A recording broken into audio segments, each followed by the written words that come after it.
Halo sobat, salam jumpa lagi. Melanjutkan kisah Nogososro dan Sabu Inten. Kali ini dalam episode membebaskan Nyi Wirosobo. Bagi semua sobat semua, silakan menikmati. Salam budaya. Berbareng dengan itu, Ki Asem Gede yang melihat bahwa pertempuran itu hampir selesai, segera memutar otaknya. Bagaimana ia dapat membebaskan diri dari ancaman Wisuda dan Palian. Sebab tidak mustahil apabila kedua orang itu melihat kedua kawannya dibinasakan, maka mereka pun akan dibinasakan pula.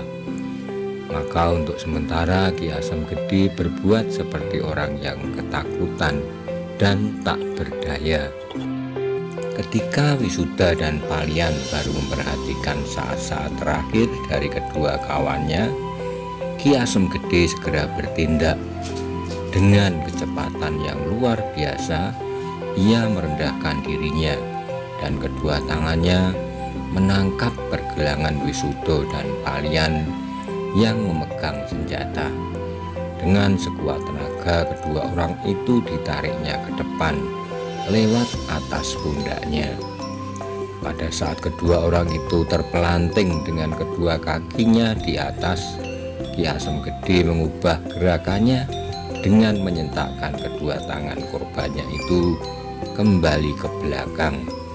Dengan demikian, kedua orang yang sebelumnya sama sekali tidak curiga itu terangkat dan dengan dahsyatnya terbanting ke depan.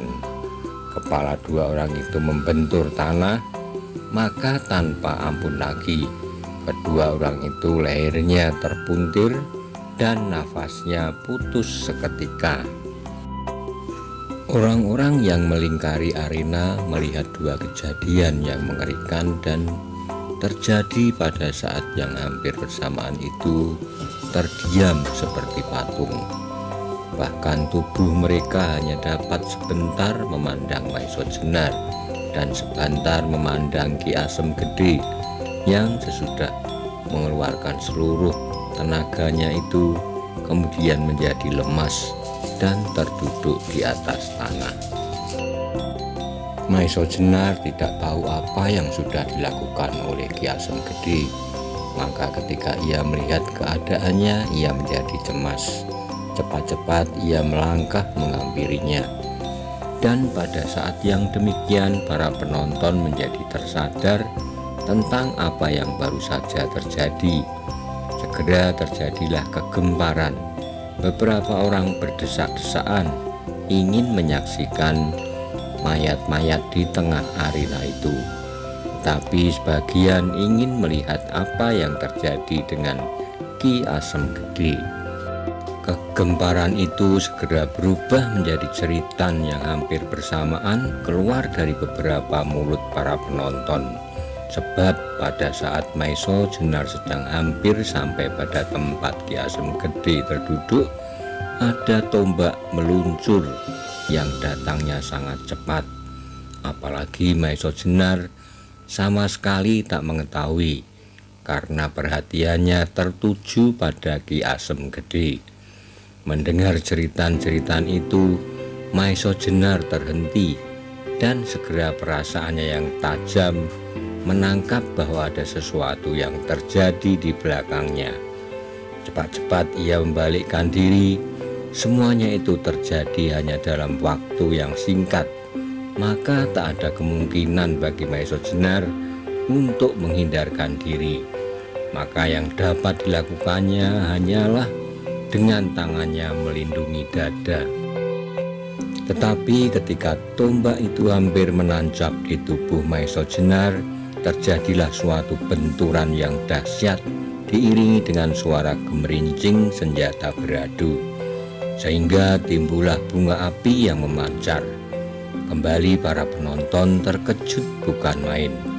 Kecuali Maiso Jenar dan Ki Asem Gede, tak seorang pun yang melihat bahwa dari arah lain menyambar pula sebuah senjata sehingga membentur tombak yang hampir saja menembus tubuh Maesha Jenar.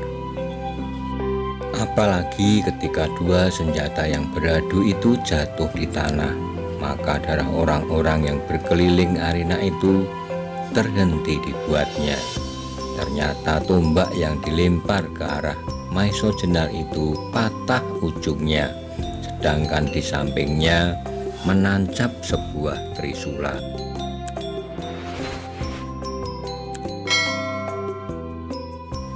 "Mantingan!" teriak salah seorang di antara mereka. "Ya, dalang mantingan," sahut yang lain. Sebentar kemudian arena itu telah dipenuhi oleh teriakan orang menyebut nama Mantingan.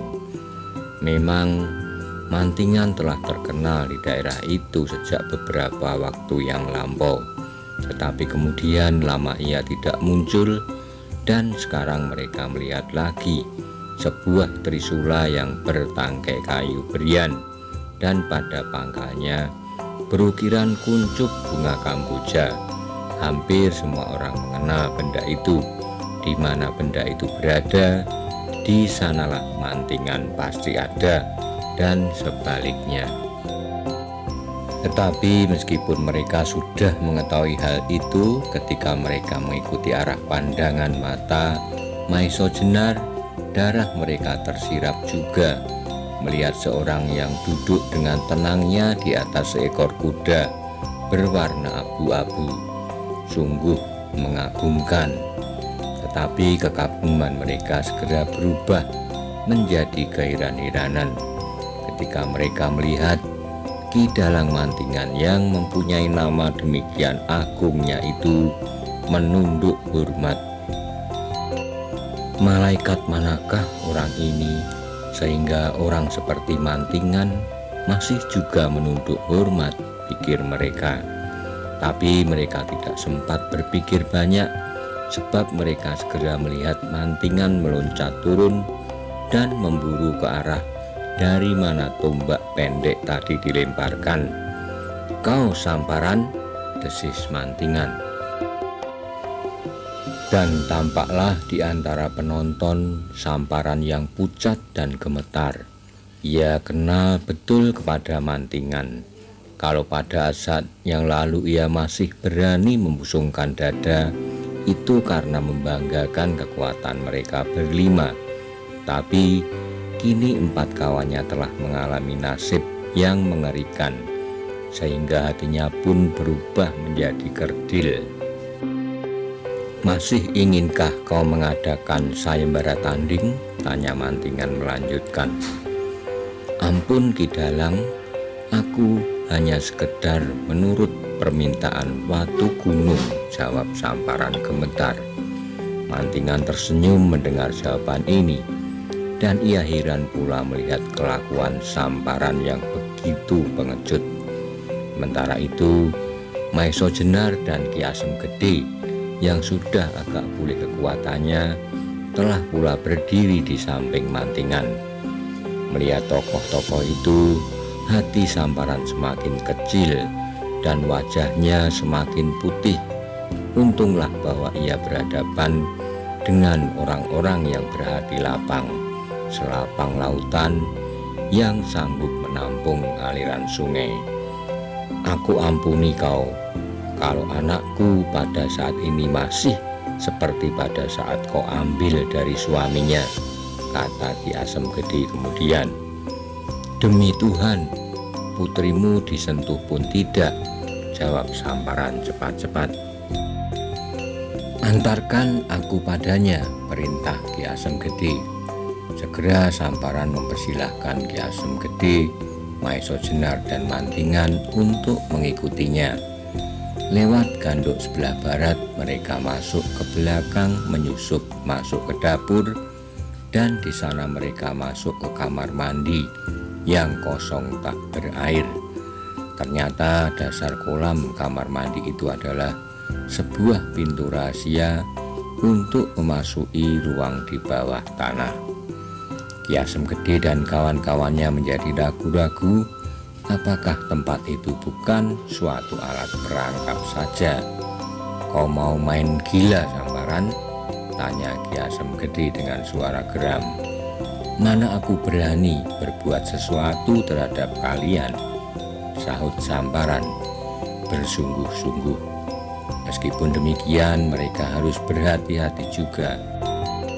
Ki Asem Gede kemudian berjalan dahulu, baru Samparan di belakangnya, kemudian Maiso Jenar dan Mantingan dengan trisulanya di belakangnya, sambil mengawasi kalau Samparan akan mengkhianati mereka. Ruang di bawah tanah itu terdiri dua bagian. Bagian pertama adalah sebuah ruangan yang terbuka dan kosong, diterangi beberapa obor yang ditancapkan pada dinding ruangan. Di bagian atas ruangan tampak beberapa lubang udara yang dengan jalur-jalur bumbung dari tanah liat dihubungkan dengan udara terbuka. Sedangkan bagian kedua adalah sebuah ruang yang dipisahkan oleh sebuah dinding papan dengan ruang yang pertama. Dinding itu mempunyai sebuah pintu yang kuat dan dikancing dengan sebuah palang kayu yang besar. Disitulah Nyai Wirosobo disimpan oleh Watu Gunung, kata Samparan sambil menunjuk pada palang pintu yang besar itu. Ki Asem Gede jadi tertegun. Ia ragu-ragu untuk membuka pintu itu. Jangan-jangan ada sesuatu yang berbahaya. Rupanya Samparan mengerti isi hati Asem Gede. Maka sambungnya, bolehkah aku membukanya? Ki Asem Gede masih ragu-ragu sebentar, tapi kemudian katanya, bukalah, tetapi jangan main gila. Samparan maju perlahan-lahan mendekati pintu itu. Matanya memandang dengan tajam, seakan-akan ingin melihat langsung ke dalam ruangan yang tertutup itu. Baru setelah ia merenung sejenak, tangannya bergerak membukanya. Baru saja pintu itu terbuka, serentak mereka terkejut melihat seorang yang meloncat keluar dan langsung menyerang Samparan dengan sebuah patrem. Untunglah bahwa Samparan sempat menghindar, tetapi serangan itu tidak hanya terhenti di situ, bahkan bertambah sengit. Hanya sayang bahwa penyerangnya tidak mempunyai pengetahuan tata berkelahi yang cukup, sehingga dengan mudahnya Samparan mengelakkan diri. Ketika orang itu melihat beberapa orang lain berada di tempat itu, apalagi setelah melihat Ki Asem Gede, ia jadi tertegun dan sebentar kemudian berubah menjadi keheran-heranan. Sesaat kemudian ia berlari, menjauhkan diri dan memeluk kaki Ki Asem Gede. Ia Nyai Wirosobo, putri Ki Asem Gede. Ayah, serunya. Tetapi kemudian suaranya dikerongkongan. Ki Asem Gede pun memandang putrinya dengan terharu. Dengan susah payah ia berhasil membendung air matanya sehingga tidak mengalir. Baru beberapa lama ia tidak mengunjungi putrinya itu, dan sekarang ia menyaksikan putrinya dalam keadaan yang menyedihkan. Orang yang menyaksikan peristiwa itu mau tidak mau juga merasa terharu.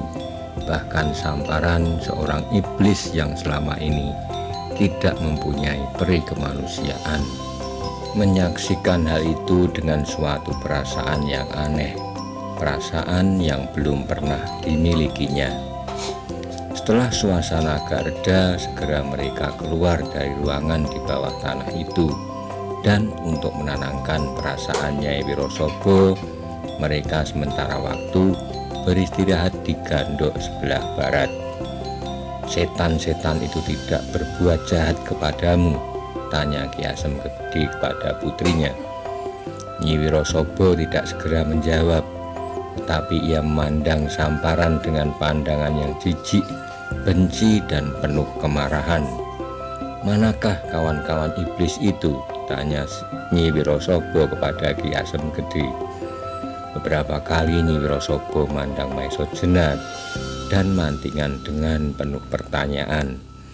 Lamat-lamat ia ingat bahwa dengan Mantingan ia pernah berkenalan, tetapi di mana dan kapan.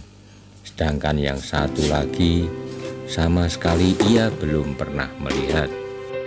Ki Asem Gedhi mengerti perasaan putrinya, maka segera diceritakan apa yang sudah terjadi. Dan tiba-tiba saja Nyi Wirosaba berdiri lalu membungkuk hormat kepada Maisa Jenar dan Mantingan. Dengan suara yang terputus-putus, ia menyatakan betapa besar terima kasihnya atas pertolongan mereka. Sekaligus ia teringat bahwa Mantingan telah dikenalnya pada waktu mereka masih sama-sama kecil, tetapi yang kemudian tak lagi pernah bertemu sejak Mantingan mengikuti gurunya ke Wonokerto.